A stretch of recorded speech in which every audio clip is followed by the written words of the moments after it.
you're given, that's how we live it. Don't be mad at the system, it's simply how we've existed. I hear a lot of people talking like they politicians and choose to be an accountant because it's safe in a business.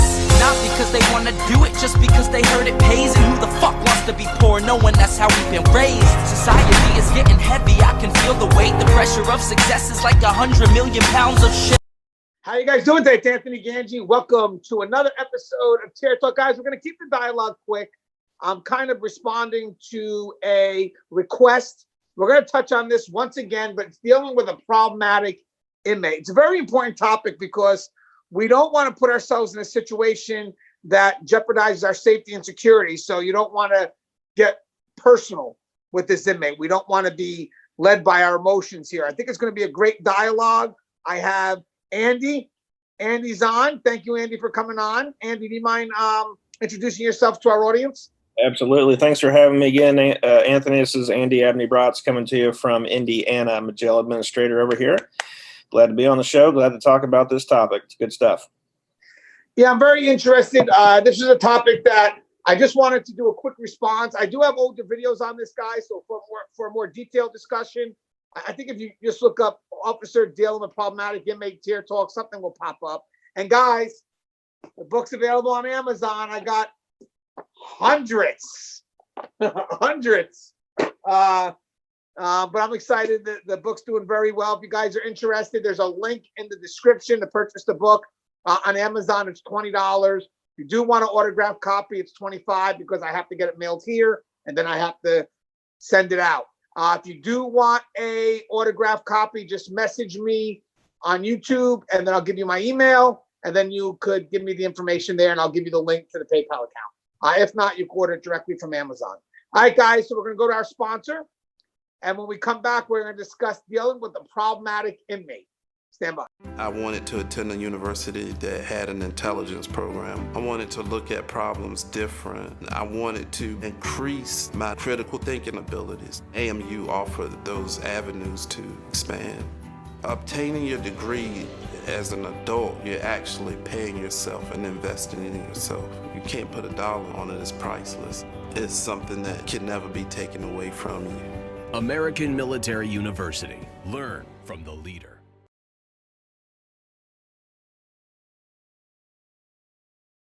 And we are back. So, Andy, right off the bat, I know that this is definitely a topic that is worthy of a discussion because I'm sure, especially, during your time, you've dealt with some problematic inmates, correct? Absolutely. And dealing with problematic inmates is kind of what we do in corrections. That's part of it. 95% of our job, as we all know, is talking to the inmates, being around the inmates, and just dealing with their issues. Over my 18 years in corrections, I've dealt with a lot of inmates that have tried to push my buttons, tried to get me to do things that are illegal, and just really try to push the boundaries of the policies and procedures that we have in place for the inmates. It's always an interesting time when you walk upon the inmates because they're always talking with you. They're always trying to push your buttons, like I said. And, it's just a matter of talking with them. And when they're having an issue, you really need to find out what the problem of that issue is. And I'm sure we'll go into that. Yeah, well, first thing, by the way, when we're talking about problematic inmates, it could be anything from an inmate that's really aggressive to an inmate that just doesn't want to listen, like passive aggressive inmates. We get that. We also get inmates that have a big mouth. They kind of look to challenge you, but they're still doing the order, but they kind of have to get that last word. And then inmates that actually could be slightly annoying, sad to say, but it's true. Inmates that are going to push for that yes and just do what they can to get that yes. But either way, obviously each inmate could have a certain finesse when dealing with that inmate. But this is more of just a general discussion, maybe some good tips that could be provided no matter what inmate you're dealing with. So first thing off the bat, guys, is don't take it personal. This is not a place to take it personal, guys. You're going to be dealing with a lot of problematic inmates. Trust and believe that. And they want to push your buttons, especially if those buttons, if you expose those buttons. This is what they do if they're inmates that are looking just to kind of rally you up. And they kind of want you to act out. They do. They push for that. So the last thing you want to do is to give them what they want. This is not a business where you want to take it personal. You maintain control by not taking it personal.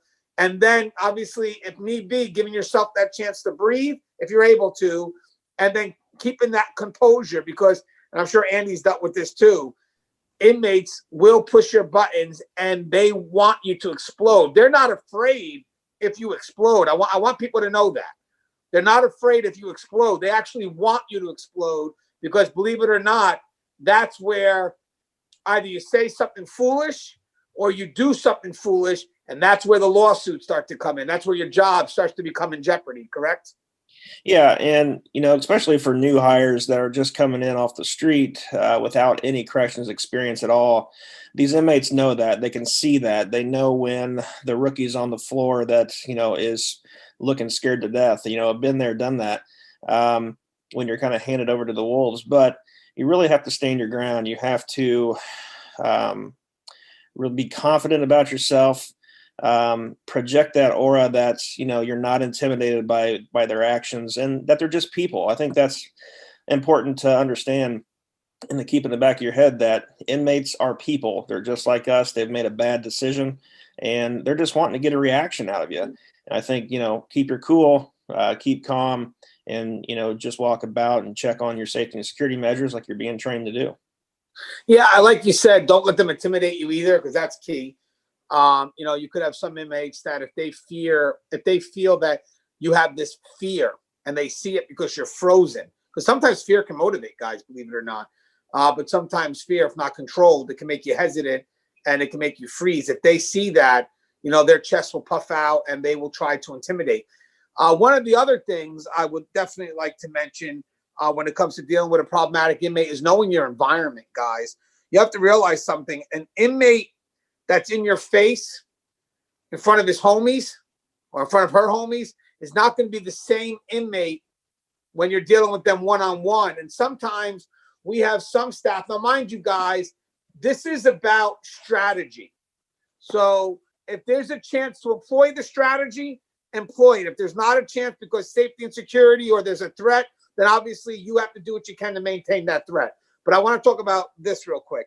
So if you have inmates that are kind of just mouthing off, and let's say they're mouthing off inside a mass movement, a yard, a mess hall, if you're still walking around mess, I know a lot of facilities, you still have those brave men and women walking the mess halls, which very tough job. Bravo, guys, because work in the yards, any type of public centralized area.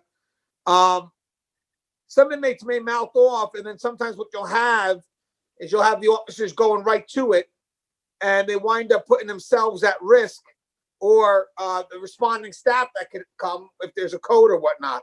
There could be a chance to, get to that inmate later on, more strategically, which means, okay, I heard what this inmate just said. All right, maybe they'll get it off by about 5 or 10 minutes. When I have my numbers, I'm going to come back and give an approach, and I'm going to pull that inmate out of their cell, and we're going to have a one-on-one discussion, and I will guarantee you that inmate will be a lot different, because they're not going to be motivated by the environment that's going to want that inmate to react. Now, think about this, guys. If I have an inmate that's talking junk to me in front of his homies, and I go to respond to that inmate, the environment is going to push for that inmate to kind of meet my response with more aggression. That it's literally going to be us going back and forth, because the environment is pushing that inmate away from a good resolution. Now, take that same inmate later on during a one-on-one discussion where you're going to have control and you're going to get the resolution that you want, that you're in control of. So always be wary of the environment that could be supporting that negative behavior.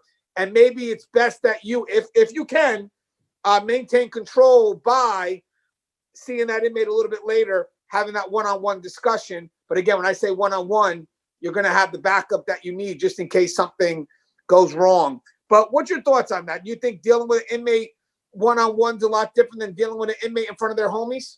Absolutely. They're in their environment when they're around their peers, their homies inside the housing unit, and they're just wanting a reaction out of you, and once they see that reaction, everyone else is going to chime in as well. So it's definitely, if you can get them out into the hallway outside the housing unit, or wait until count time when they're in their cell, either with their cellmate or by themselves, time is on our side, guys. It really is. And some decisions in corrections have to be immediate, have to be swift, but most decisions can wait, or most discipline actions can wait. If you're unsure, or if you're dealing with an inmate who is combative and you know this, go away, come back. When you have the numbers, like Anthony said, come back with your squad and, approach them in their cell when they're outnumbered. And it definitely is a different approach. You get a different reaction. You face a different person when you do that. And that's just my experience. Get them away from their peers, from their homies, and you're going to have a different outcome as opposed to going hands-on with somebody. But it's going to be much, much better for sure. Yeah, and guys, you can't control an inmate if you can't control yourself. But I also want to add that if you don't have control of your environment, then you definitely don't have control of the inmate. And just being strategic with it. Like Andy said, we have time. All because I pretend I didn't hear something doesn't mean I didn't. It doesn't mean I can find a way to make it known that, yeah, I caught that remark that you just said. I did. Because I'm going to tell you something, guys. There are some officers that may chase every insult that comes their way, not realizing that, one thing, the inmates want that chase. But second thing is, they could be putting others at risk when there's a way you can do it. It doesn't have to be as impulsive. It doesn't have to be as immediate. I remember there was an officer that wrote to me a while back because there were these inmates that kept on making fun of his weight. That was what the concern was. And at one point, he didn't want to address it, but I said it has to be addressed. So without clarity, unfortunately, he kind of addressed it immediately, but he did it in a way where there was like everybody was there. And I didn't clarify my message. I should have added more where it has to be addressed, but again, in a manner where you control. So with that said, when the inmate said it again, because he knew which inmate it was, but the inmate would always say it with their homies, always. So when I gave him the first advice, you have to address it, he kind of went why the homies were there. And it was just a really crazy back and forth, heated arguments, and just really no level of control. So I said, I made a mistake. I want to apologize. I said, yes, you have to address it, but you got to have control on your side, which means you got to know exactly what you're walking into, So he goes, well, how do you get that? It's exactly what we just said. Do not talk to the inmate when he's in front of his homies. Address the inmate on the side, but make it known that you're serious, that you're zero tolerant, because eventually, no matter what happens, you're going to have that one-on-one interaction with that inmate again. So if the inmate doesn't comply with what you're saying, then you could always pull him out of the cell again later on and, again, have that discussion, discipline, whatever it is, to show that you maintain some level of control. But he did say this. When he spoke to the inmate in a more controlled setting, with a supervisor there, but the supervisor was awesome. The supervisor let the officer address the concern. The supervisor wanted the officer to handle this. He didn't want to take away the officer's power. He just wanted the supervisor there to kind of, hear the exchange. He said the inmate was totally different afterwards. The inmate actually respected the one-on-one. And since that moment, this is going back almost a year ago, I believe I did a video on this too, the inmate never gave him a problem after that. Because the inmate said, you know what, there was a respectful dialogue one-on-one, and it kind of gave a little bit of a respect. So he came back and he goes, Gans, but don't you think the other inmates are going to think I'm weak if I don't respond at that moment? But that's what they want you to do. It's not about being weak or strong. It's about having control. You're going to get the control back, and then you'll see your strength, But at the end of the day, the other inmates, we'll get to them too if need be, but I got to get to the one first. And it's just not a good idea to kind of react on impulse, then be yelling back and forth, because the inmates are looking at that. There's no control there. When you're going back and forth and the inmates are seeing that, they know you've lost that level of control. And I'll be honest with you, I don't think the other inmates really have to hear that dialogue that you're going to have with that one inmate when you straighten that inmate out. I mean, would you agree with that, Andy? Yes, I would. And, something you said I want to go back to about managing your environments. That's very key for newer staff members to understand is you have to enforce the pod rules or the inmate rules with the inmates, because if the inmates know what they are, they're posted on your kiosks in the units, wherever they might be. And if an inmate walks past you with a jumpsuit unbuttoned or with a towel on their head, they know what the rules are. So they're testing you. And if you do not enforce those rules, they think, I've got this guy, I can do whatever I want. And if he tries to, enforce a rule with me or tell me to go lock down, I'm not going to do it because he's not going to do anything about it. So managing environment is number one. I think a lot of mistakes that new hires make is they try to chase respect with the inmates. They see their FTOs when they walk the tiers or walk the yard with their FTOs. They see that level of respect because those are senior staff. So when newer staff members don't get that respect, I think they chase it. And that's when you get the immediate reactions when an inmate says something, an officer barks off with something, and then all the inmates chime in. I think that's part of an error that a new officer makes. Definitely you got to take in your environment. You got to manage your environment, number one, enforce those rules, because later down the road, they're going to know if you're working the pod or you're working the housing unit, they're not going to get away with stuff. I remember when I would be working the control unit, my officer would be doing formal head count at the beginning of shift. On night shift, they would say, hey, so-and-so, who are you working with? And they'd tell them. And I'd always chime in on the intercoms and they'd say, oh, hell, never mind, because we're not going to get away with anything. And that's really the model that we have to go after for new hires, especially to gain that respect. You can't get respect overnight. It's going to take a while to do that. But I think that's key for new boots to understand that, don't go chasing after it. You'll get it, but enforce those rules. I love the chasing after the respect, because you're right. I mean, this is a business where being effective, having control, that's going to elevate you. And that's also going to elevate you in the eyes of the inmates. Trust and believe. They're not, they don't really respect the people that yell and go back and forth. They don't. They respect the person that maintains control at all times, controls the environment. Again, controlling the environment. They control themselves. They control the inmates. There is that level of respect that's granted to that consistent officer. And yes, you will be tested. You know that you will be tested. And the inmates are going to go right after your pride. They're gonna know what makes you vulnerable because they're observing you, and they're gonna do what they can to push that button. And if you act on impulse, and I love that, chase that respect because you're concerned about your pride, when there's a time and place where maybe you can handle it in a more safe and secured manner, if the situation allows it, then what's going to happen is if you jump on it at that moment, you got to realize something, guys. Your action about your pride is going to wind up affecting the people that have to respond and save your life, if something happens. So again, control the environment. There are times when you work third shift and you got that skeleton crew and you're working in a dorm and you could be having a mouthy inmate. There's ways to regulate it within a level of control, but the last thing you want to do is match aggression with aggression, because in the end, you may not have the backup needed to respond to you safely. And maybe that inmate knows that.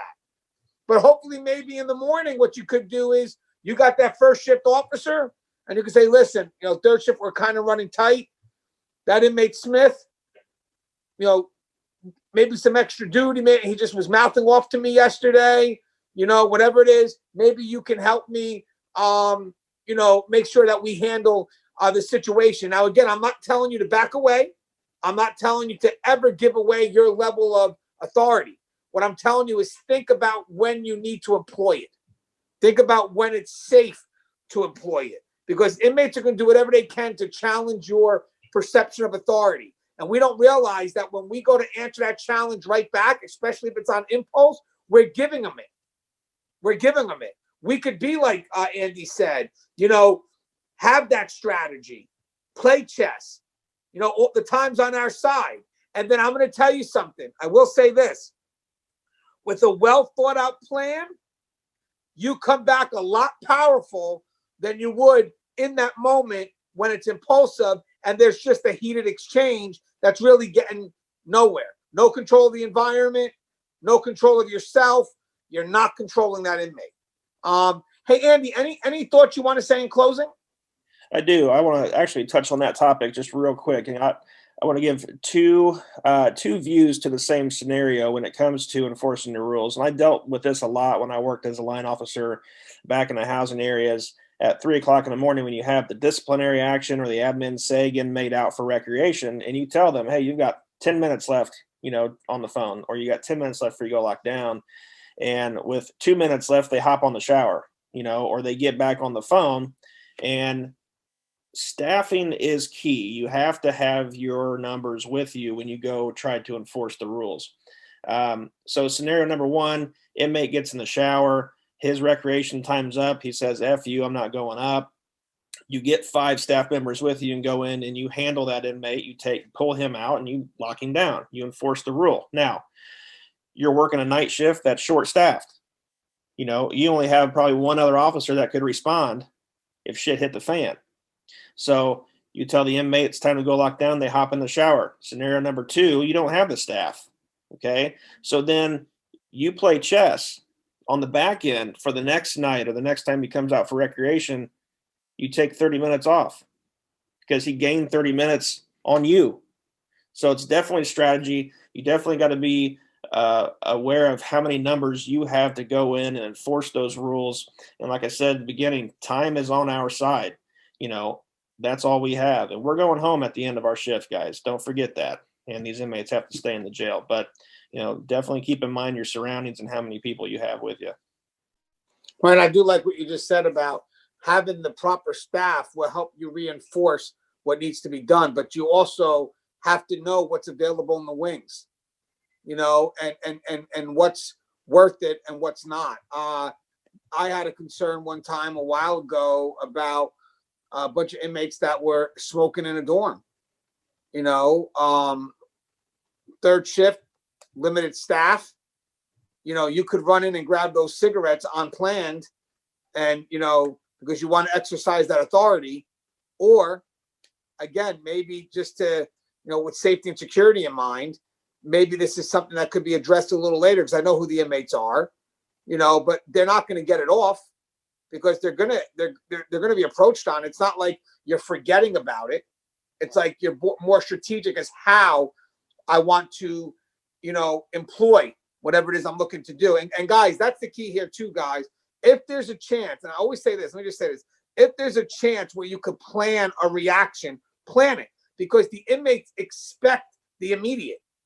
They know policy, they know procedure, they know, well, if I do this, you have to do this.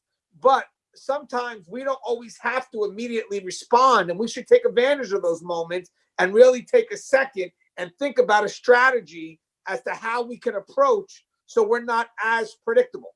Again, still within the parameters of the rules, don't get me wrong. But, if there's a chance to take a breather and say, hey, Lieutenant, they want us to do this, so maybe there's another way. Take advantage of those moments. Trust and believe those are moments that you should take advantage, because that's where, like Andy said, time's on our side. We strategize, we go in, and, we have a plan, a backup plan, and a backup plan for the backup plan. But most of the time, sometimes when we wind up doing stuff foolish is because we immediately react, and that's what the inmate wanted us to do, but there wasn't really a reason to immediately react. And that could be another dialogue that we have, because we could talk about a lot of issues in which you're going to push to act immediately, but maybe there's a chance that you don't have to act immediately. That's what the inmate wants you to do. And I have a scenario in my head right now But I may have to hold off on that one for the time being. But as always, guys, I'm sorry, Andy. You have anything you want to say in closing again? Just be safe, guys. Be aware of your surroundings. Know which incidents are dealt with swiftly, and know which incidents you can take your time and, write a great report. Because as admin, we always love to see that great report. That's it.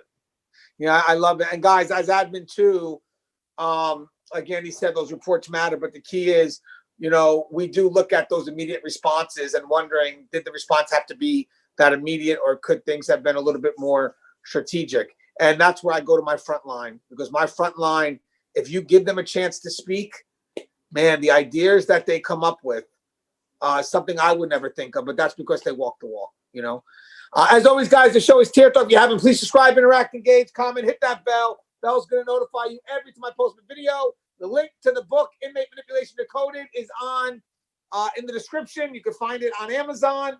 And as always, guys, stay safe.